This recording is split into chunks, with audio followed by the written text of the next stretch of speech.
I'm filming this only a few minutes after I filmed my reaction to the first two episodes of Slasher Flesh and Blood. Um, and this video is going to be spoilers. So, yeah, if you haven't seen Slasher Flesh and Blood and you do want to see it, go and watch the show first. It's streaming on Shudder. Um, by the time I have this video out, it might, like episode 3 may or may not be out. I'm still not certain that when I'm going to release this video or not.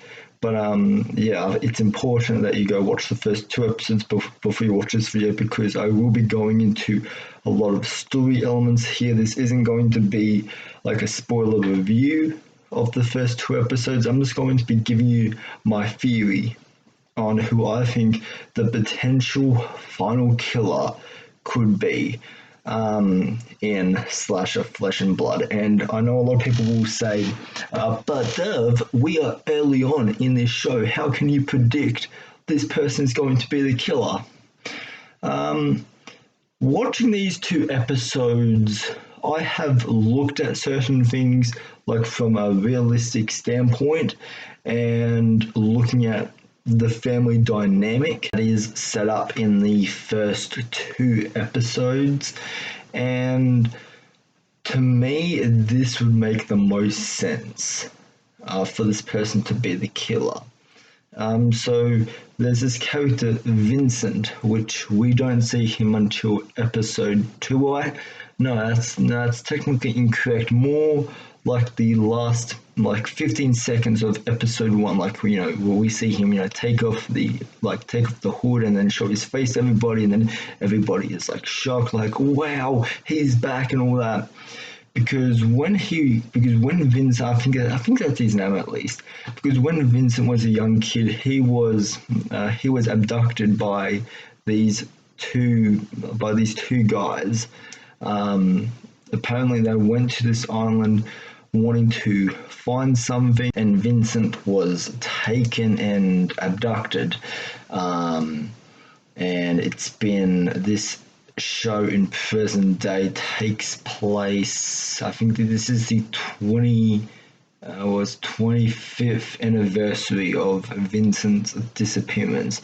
So the show didn't confirm in the first episode whether he was dead or alive, but then at the end of episode 1, we find out that Vincent, he is indeed alive, and he has just automatically appeared and decided to show up. Why this is strange to me, there's a few reasons for why this is strange to me. For one, if you were, because he said when he was explaining what happened to him, that he went to see his family. Or his adopted family. And so wouldn't he would know that his family would be worried sick, where the hell is my son? So why didn't he call? Because if he's in the city, or if he's at his adopted parents' house, why didn't he just ask them to use their phone so he can call his parents to tell him that he is all right? I mean, I just find that so odd when he had access to cell phones. Another thing is, when he first arrived, he said something that was very strange to me, the way he said it and the timing of events that happened in this second episode. Okay, so at this point in the show, David Cronenberg's character has already died. And he's going on, and Vincent, he's going on about how he's been in contact, with David Cronenberg's character for a month, and that, that his character, booked him tickets for an airplane flight to this island and all of that. Bullshit. This guy's the killer. It's odd to me that he decided to show up exactly after his dad's death. it seems so odd to me. And he would have had enough time to kill his dad and then meet down for the first challenge. He would have had enough time to do all of that and then meet down there with everybody else just in time to reveal himself when it's odd to me. I mean, yes, David Cronenberg's character doesn't have the best relationship with his wife. It's a relationship that's not really working the best, and yet you see that in his introduction sequence in the first episode, that the relationship isn't the best. So like it would make sense why he would keep secrets, but especially when it's about your son who has been missing for 25 years here, there is no way, like, out of all the secrets, that would have been the one to tell your wife. I mean, everyone's worried sick. Like everyone wants to know. Like his brothers want to know. You know, his sisters, his mom. I'm sure is very concerned. Um, it just like it seems so odd to me, like the timing of these events. For instance, that he would show up exactly after his dad's death. And as for the question, why would Vincent kill his dad?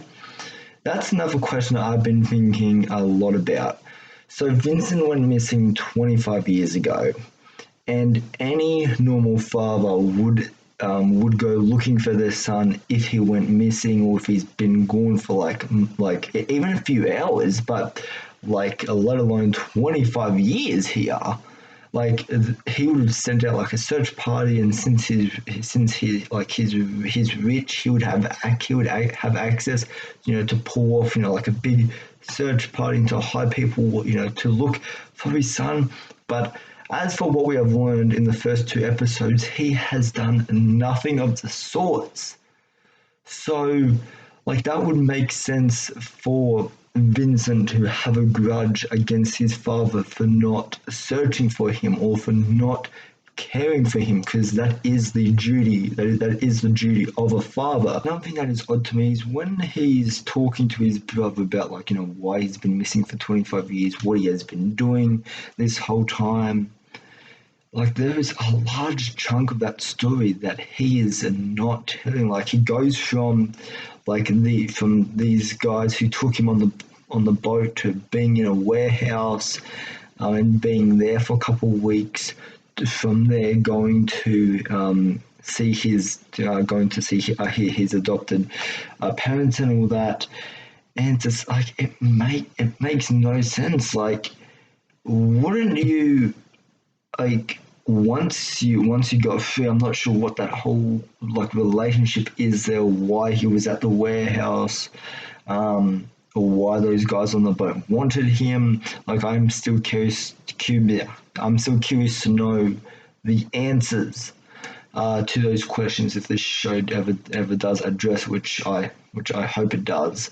Um, but then, like, how did he get free? And when he got free, how come he didn't go straight to the cops telling these two fuckers kidnapped me, fucking arrest them now, put them in jail? Like, why didn't he do that? It's just like, it seems so odd to me. I feel like that there is some kind of secret in between that story that us as the viewer that we don't know. The biggest question to me is, like, how come his brother was the first one to question it, and like his mum, who I thought would be the one who would be like the most concerned, she wasn't questioning like anything about what he's been doing for the past 25 years. Like, it makes sense why he's kind of blurry on those events, but if it's something like from an event like that, it would be so hard to forget what happened. It would be a traumatizing memory to you. And I have a theory that the middle part of that story, or the secret that he's keeping from his family, but then also the viewer, like, is he was either taught something during that time, or he was tortured to the point where he was driven insane and crazy. It's just like I have a feeling something like that did go on behind the scenes that we are not seeing here. Because then, yeah, that would make sense for why he's killing, like his family off one by one. That that would make sense. Um, and especially since his father is the what is it? Is the second kill. It's the second kill, like in the show. So yeah, like all of that makes sense. Technically, no, he's the first kill of the family because the first kill was the like what was the work. But anyways, guys, yeah, that is my theory on why I think Vincent is the killer and who I think the killer will be in the season finale of season 4 of Slasher. Let me know what you think of my theory. If you disagree with me, who do you think the killer? Who do you think the killer will be? Make sure to back up your response. Make sure you tell me why, because I'm very curious to hear like why you say that person. Like that's a good thing about these shows is the mystery is always a good part of the story. The storyline of these slasher TV shows. So anyways, guys, yeah, let me know down in the comments. Have you catched the first 2 episodes of Slasher Flesh and Blood? What did you think of the first 2 episodes? Are you sold on this show? Are you going to continue watching, or do you think this is the weakest season out of the 3? I'm curious to know your thoughts on this newest season of Slasher. So anyways, guys, I hope you have a good rest of your day, evening, or night, wherever you are, and I will see you in the next video. Alright, bye.